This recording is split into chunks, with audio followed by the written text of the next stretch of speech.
E aí galera, beleza? Aqui é o Anderson Viana, hoje é dia de AMD Responde novamente e eu selecionei de novo 5 perguntas para a gente responder aqui.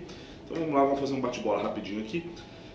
Primeira pergunta do nosso amigo Renato Silva. FX8300 e Mobo ASRock 970AG/3.1 mais monitor AOC 21 polegadas FreeSync com uma RX 460 de 2 GB, 10 GB, bastante coisa. Ainda vale a pena? Renato, resposta curta para você, vale a pena. Resposta mais bem elaborada para você. Você tem um excelente kit, um custo-benefício matador. Essa tua placa, inclusive, né, essa placa-mãe que você tem, é uma placa que dá para você fazer um leve overclock nesse 8300, que é um processador bacana para se fazer isso, porque ele tem apenas 95 watts. Lógico, desde que você tenha um cooler bacana e saiba o que está fazendo. Somados com a 460 e com o monitor FreeSync, eu imagino que você queira jogar títulos mais recentes, né?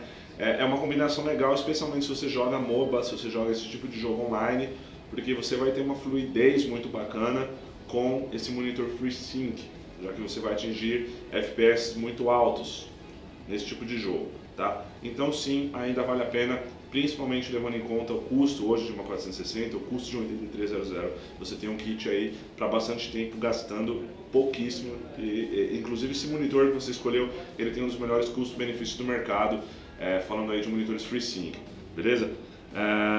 Ricardo Alexandre Botelho, vou perguntar um pouquinho grande, vamos lá. Anderson, tudo bem? Como vai? Tenho duas RX 470 de 4 GB que comprei em uma promoção para fazer um Crossfire. Estou tendo problemas com muitos jogos novos que não estão dando suporte ao Crossfire. Você sabe me dizer o que aconteceu com o jogo Star Wars Battlefront, que antes aceitava Crossfire e agora não aceita mais?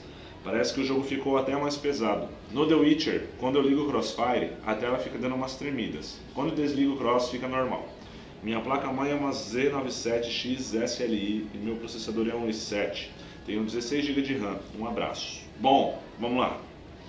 O suporte ao Crossfire é uma coisa bastante relativa. Eu diria para você que a maioria dos títulos hoje dão suporte. No caso do Star Wars, ele é um jogo que dá suporte. Talvez seja uma dica aí que de repente funciona para você, é você no perfil do Crimson, dentro do AMD Crimson, você entrar no ícone do jogo, ali dentro da parte da aba, né, jogos em configurações globais, entrar no perfil do jogo e procurar o perfil de Crossfire pro Star Wars, tá? Com relação a The Witcher, ele é um jogo que, por exemplo, não tem esse perfil no Crimson, perfil AMD. Só que ele é um jogo que escala legal em Crossfire. É um jogo que a gente já usou para fazer testes aqui, né? Se essa tela está dando umas tremidas, isso é um pouco esquisito. É um pouco estranho mesmo, tá? Isso não é um comportamento normal desse jogo, não. Então isso faz a gente entender que alguma coisa está errada. Talvez seja bom você fazer testes separados com essas placas gráficas, com as suas duas 470, e fazer stress test nelas separadas, não juntas, e ver o que acontece. Uma outra coisa, caso isso não apresente nenhum tipo de problema, é você fazer o Crossfire e testar softwares de benchmark também de placa gráfica, mas monitorar como é que está o uso dessas placas, ver se essas tremidas acontecem e obviamente aqui se certificar de que você tem uma fonte adequada. Você esqueceu de informar a tua fonte aqui. Então, se você quiser, manda um inbox pra gente no Facebook, pra gente poder acompanhar esses procedimentos, de repente auxiliar de uma forma mais precisa, manda alguns print screens pra gente ver o que a gente pode fazer, tá? E vamos fazer dessa forma, né? Aguardando aí a sua fonte e outras informações que a gente aguarda que você mande pra gente por inbox, beleza? Ítalo Oliveira. Quais watercoolers são suportados pela placa-mãe AM4? Ítalo, o ideal nesse caso é você consultar cada fabricante por uma razão. Alguns fabricantes estão vendendo suportes separados, adaptadores oficiais, para que você utilize qualquer tipo de modelo. Então, Cooler Master, entre outros fabricantes, eles têm uma lista de watercoolers suportados, não só watercoolers, como também air coolers, suportados nativamente. Então você tem uma lista. E você tem outros que precisam de adaptadores. Então basicamente eu te recomendo consultar de repente o modelo que você tem ou que você queira comprar e dar uma olhadinha com o próprio fabricante, no próprio site do fabricante, com certeza isso vai estar escrito, se isso é suportado por padrão ou se é suportado via adaptador. Uma das duas coisas certamente vai acontecer, tá? O fabricante que não tem suporte nativo, provavelmente vai te oferecer um adaptador para que você faça aí o uso. Caio César: boa tarde, meu amigo. Tenho um FX 6300 junto com uma R7 360. Notei que em determinados momentos tenho percas constantes de FPS e gostaria de saber se está na hora de fazer um básico overclock. Detalhe: tenho um equipamento consideravelmente bacana, uma fonte Corsair CX600 com PFC ativo, memória de 8 GB da HyperX, um bom air cooler que deixa a temperatura entre 35 a 45 graus no máximo e etc. Antes de fazer meu overclock, seria necessário trocar minha placa-mãe para uma mais potente para evitar possíveis transtornos? Caio, só faltou um pequeno detalhe aqui para a gente responder. Faltou você citar o modelo da sua placa-mãe. A gente precisa saber qual placa-mãe que você tem para te falar se vale a pena ou não.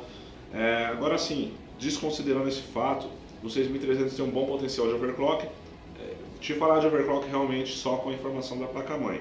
Agora, com relação a essas quedas que você disse ter em determinados momentos, o legal seria você monitorar com o MSI Afterburner, acompanhar na sua tela, nesses momentos, o que acontece, porque você tendo essas informações na tela, né, de repente você passa pra gente, ó, quando der essas quedas, o uso de CPU vai a 0, ou o uso de CPU vai a 100%, ou o uso de GPU cai, o uso de CPU sobe, esse tipo de coisa. Ah, a memória RAM está estourando, a gente precisa saber. Não dá para te dar um parecer, até porque a tua configuração é uma configuração de entrada, mas ela é uma configuração muito boa para um PC de entrada. E ela está equilibrada, então não está tendo gargalo, sem sombra de dúvidas, um FX 6300 não está dando gargalo numa 360. Então, assim, uma resposta padrão que alguém de repente podia te dar era isso: ah, está tendo gargalo. Não com essa placa gráfica, tá? A gente precisa que você monitore. Depois que você tiver essas informações e também o modelo da placa-mãe, mesma coisa que eu respondi aqui para o Ricardo, passa para a gente por inbox do Facebook, mensagem, para que a gente possa te dar detalhes mais técnicos. Então passa para a gente alguns prints, algumas informações para a gente poder acompanhar com você aí o que está acontecendo, beleza? Por último, a pergunta do Regis Figueira: recentemente comprei um RX 480, agora eu quero um processador de 8 núcleos. Qual a diferença entre 8300 e 8320E? Regis, eles são parecidos em muitos aspectos, tá? O 8300, assim como o 8320E, ambos têm 95 watts, ok? Só que o clock base do 8320E é 3.2 e o clock turbo dele é 4.0. O do 8300 é 3.3 e 4.2. Então, a gente te recomenda que você opte pelo 8300, até porque provavelmente o preço que você vai achar com esse processador é mais baixo do que o 8320E, beleza? Bom, pessoal, esse aqui foi o nosso AMD Responde. A gente agradece novamente que vocês tenham enviado perguntas para a gente, estejam interagindo com a gente, e te pedimos, lógico, continue fazendo isso, continue mandando perguntas, continue acompanhando o nosso quadro, dando seu like no vídeo, compartilhando esse vídeo, se inscrevendo no nosso canal para que a gente continue elaborando esse conteúdo aí para vocês.